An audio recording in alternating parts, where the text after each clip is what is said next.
ಗಿಣಿಶಾಸ್ತ್ರ ಗಿಣಿಶಾಸ್ತ್ರ ಅಲ್ಲ ಅಲ್ಲ, ಗುಬ್ಬಚ್ಚಿ ಶಾಸ್ತ್ರ ಗುಬ್ಬಚ್ಚಿ ಶಾಸ್ತ್ರ. ನಿಮಗೆ ಇದೇನಪ್ಪ ಹೊಸಾದು ಅನಿಸುತ್ತಾ? ನಾವು ಅಯೋಧ್ಯೆಗೆ ಹೋಗಿದ್ದಾಗ ಅಲ್ಲಿ ದಶರಥ ಮಹಲ್ ಹತ್ರ ಒಬ್ಬರು ಈ ಗುಬ್ಬಚ್ಚಿ ಶಾಸ್ತ್ರ ಹೇಳ್ತಾಯಿದ್ರು. ನಮಗೂ ಕುತೂಹಲ ಆಗಿ ನಾವು ಗುಬ್ಬಚ್ಚಿ ಶಾಸ್ತ್ರನ ಕೇಳಿದ್ವಿ. ಅವ್ರಿಗೆ 50 ರೂಪಾಯಿ ಕೊಟ್ವಿ. ಅವರು ಆ ಪಿಂಜರದಿಂದ ಗುಬ್ಬಚ್ಚಿನ ಆಚೆ ಬಿಟ್ಟರು. ಒಂದು ಎನ್ವಲಪ್ ಕವರ್ ತೆಗೆದ್ರು. ಅದರಲ್ಲಿ ಎಷ್ಟೊಂದು ಕಾರ್ಡ್ ಇತ್ತು.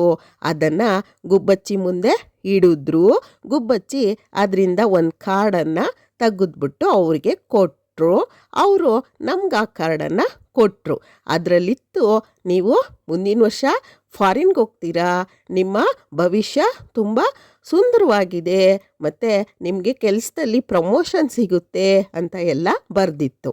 ಈ ಗುಬ್ಬಚ್ಚಿ ಶಾಸ್ತ್ರ ನಿಮಗೂ ಸಹ ಬೇಕಾ? ನೀವು ಸಹ 2026ರಲ್ಲಿ ಫಾರಿನ್ಗೆ ಹೋಗ್ಬೇಕಾ? ನೀವು ಸಹ ಈ ಗುಬ್ಬಚ್ಚಿ ಶಾಸ್ತ್ರವನ್ನು ಕೇಳಿ ನೀವು ಸಹ ಫಾರಿನ್ಗೆ ಹೋಗಿ. ನಮಸ್ತೆ.